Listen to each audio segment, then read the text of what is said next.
दोस्तों आज मैं आपके लिए लेके आया हूँ बॉलीवुड की एक मशहूर अदाकारा की हिंदी सिनेमा से जुड़ी हुई एक झलक।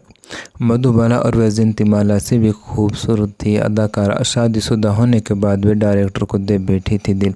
आखिरी समय में फर्नीचर बेच पाला था पेट। बड़ी बड़ी आंखें और गोल स्पॉट गाल और चुलबुला स्वभाव। कहानी बॉलीवुड की उस अदाकारा की जो सुंदरता में मधुबाला और वैजयंतीमाला को भी टक्कर देती थी।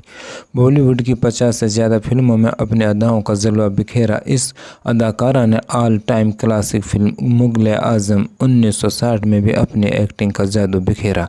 शादीशुदा होने के बाद भी अपने डायरेक्टर से प्यार किया। इतना ही नहीं, पति की मर्जी के खिलाफ जाकर अपने प्यार के लिए उनसे शादी रचा ली।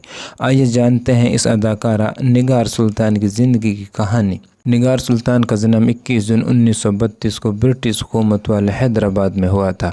निगार के पिता पेशे से फौजी थे। साथ ही निगार अपने 5 बहन भाइयों में सबसे छोटी थी। निगार के पिता सेना में मेजर के पद पर नौकरी करते थे तो ठीक ठाक रुतबा भी था, लेकिन पिता का कम उम्र में ही इंतकाल हो गया और परिवार की जिम्मेदारी निगार सुल्तान के कंधों पर आ गई। निगार के पिता के दोस्त जगदीश सेठी ने निगार की मदद की और उन्हें फिल्मों में काम करने की सलाह दी। साथ ही उन्होंने निगार को कैरियर में पहला ब्रेक भी दिया। साल 1946 में फिल्म बन रही थी जिसका नाम था रंगभूमि। इस फिल्म में निगार ने छोटा किरदार किया और 14 साल की उम्र में निगार का फिल्मी सफ़र यहीं से शुरू हो गया। निगार अपने कैरियर में मशगूल हो गई और बेला 1947, शिकायत 1948, नाव 1948, मिट्टी के खिलौने 1948, सुनहरे दिन 1949, बिखरे मोती 1951, मिर्ज़ा गालिब 1954, आनंद भवन 1953 जैसी फिल्मों के जरिए सफ़र शुरू हो गया। इसी दौरान निगार सुल्तान को एक्टर SM यूसुफ से प्यार हो गया। दोनों ने शादी रचा ली। साथ ही फिल्मों का सफ़र भी जारी रहा।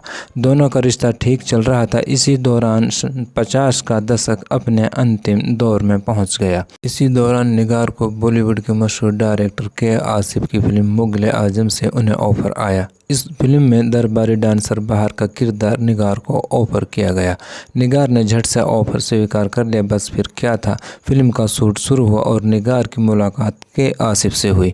के आसिफ के काम के जुनून पर उनका दिल आ गया। शादीशुदा होने के बावजूद भी निगार ने के आसिफ से शादी कर ली। दोनों की एक बेटी हिना कौसर भी हुई।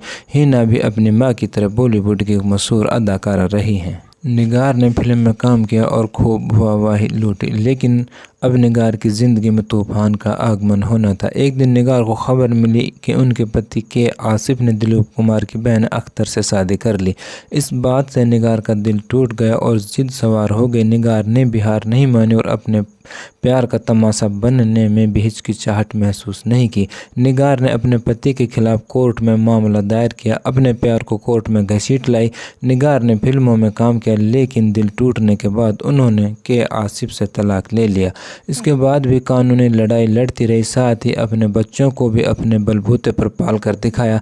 निगार ने अपने कैरियर की आखिरी दिनों में परिवार का पेट पालने के लिए फर्नीचर की दुकान खोली। साथ ही कोर्ट केस भी लड़ती रही। 21 अप्रैल 2000 को निगार का मुंबई में निधन हो गया। निगार ने अपनी सारी जिंदगी प्यार और जिद में काट दी।